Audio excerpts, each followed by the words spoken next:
Have you ever felt like you're living life on the defensive? Always reacting, always bracing for the next email, the next opinion, the next judgment. Like your entire energy is spent just holding a shield up against the world, hoping you don't get hit. My name's Alex Tran, and for years, that was my life. All shield, no sword.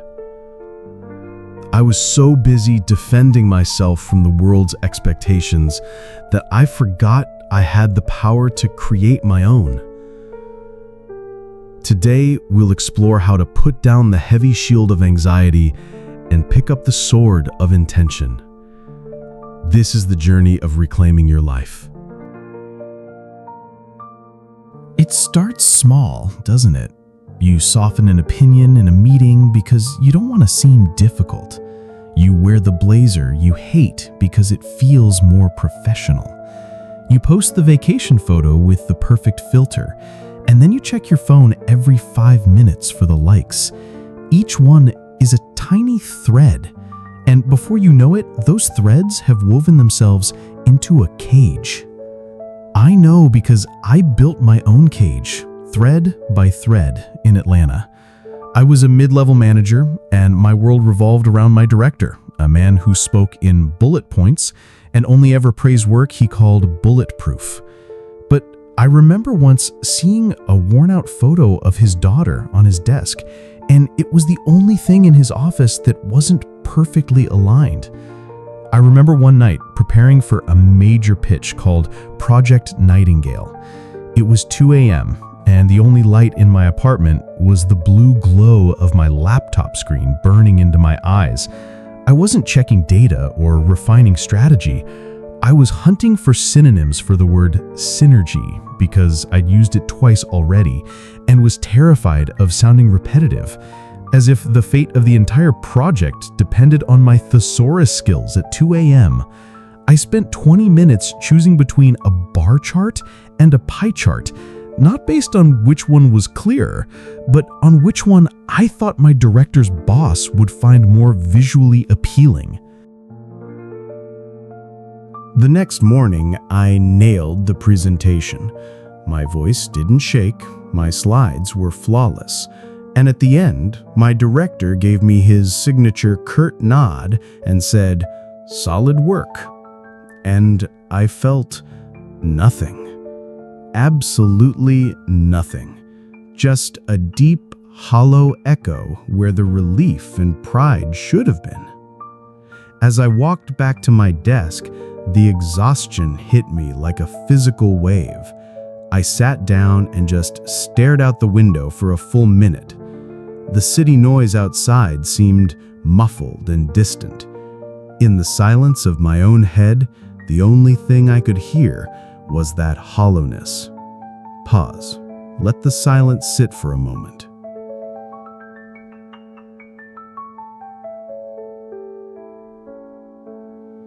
And that's the real cost. It's not just the long hours or the stress. It's the slow disappearance of your true self. You become a passenger in your own life, handing the wheel to anyone with an opinion. That hollow feeling was my rock bottom, but it was also my turning point. It was the moment I realized I needed more than just a better shield. I needed a sword.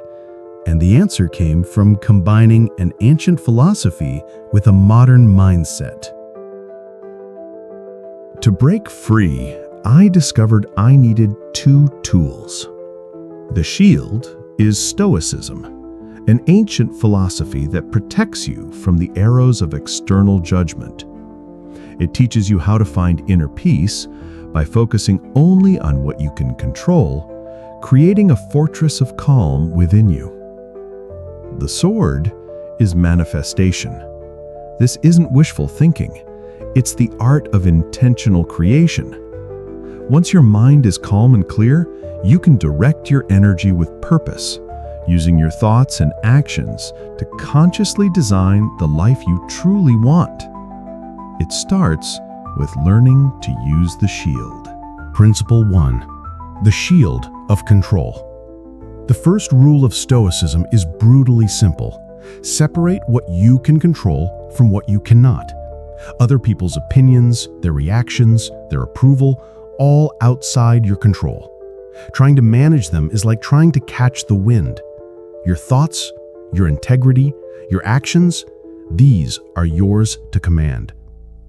A few weeks after Project Nightingale, my director sent a blunt email criticizing a report. The old me would have spiraled, spending the entire day drafting defensive replies, but this time I raised the shield. I took out a notepad and drew 2 columns, in my control and not in my control. Under not in my control, I wrote my director's mood, his final opinion. Under in my control, I wrote understanding the feedback, supporting my team, the quality of our next draft. Instantly, the panic subsided. The arrow of his criticism had been blocked. With a clear mind, I gathered my team, we improved the report, and moved on. The shield didn't solve the problem, but it gave me the peace I needed to solve it myself. Principle 2. Your scorecard, your compass. Once you're no longer defending, you can start advancing. But in what direction? The philosopher Nietzsche argued that a truly free person must become a creator of values. They must define their own good and evil. Stop using the scorecard society gives you. Create your own. My old scorecard was, did I get approval? It left me hollow, so I wrote a new one. 1. Did I act with integrity? 2. Did I learn something? 3. Did I help someone else grow? This new scorecard became my compass. And this is where the sword of manifestation comes in. It's about aligning your actions with your compass. I started to consciously visualize the leader I wanted to be, not the one who got praise, but the one who lived by this new scorecard.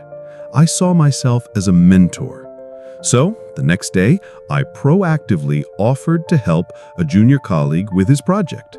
This wasn't a random act, it was a deliberate action to manifest the person my own values called me to be.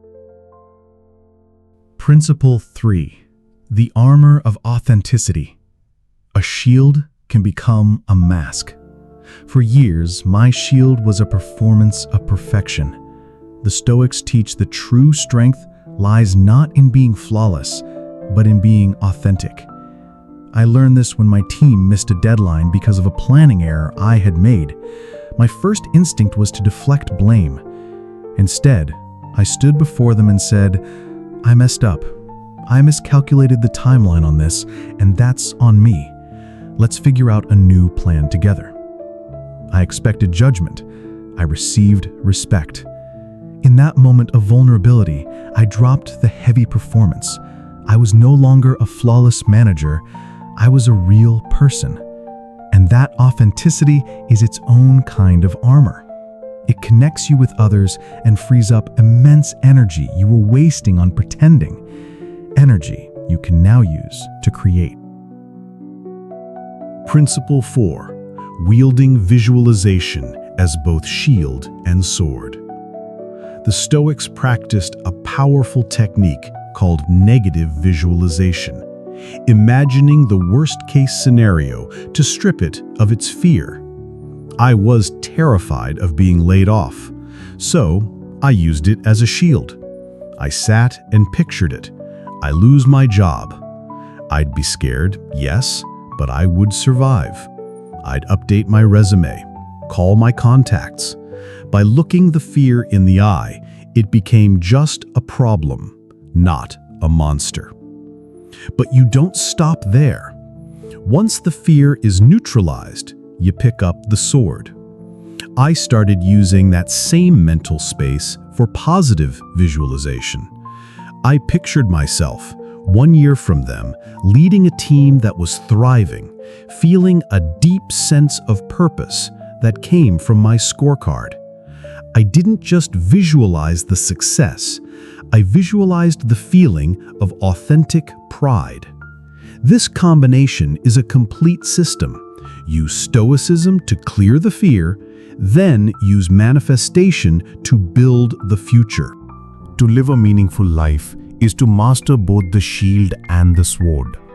Use the shield of Stoicism to find peace in the face of what you cannot change. Then wield the sword of manifestation to courageously create the life you were meant to live. This is the journey from reacting to creating, from being a passenger to being the driver. Here is an invitation to begin your practice today. For the next 24 hours, try this two-step process. First, the shield.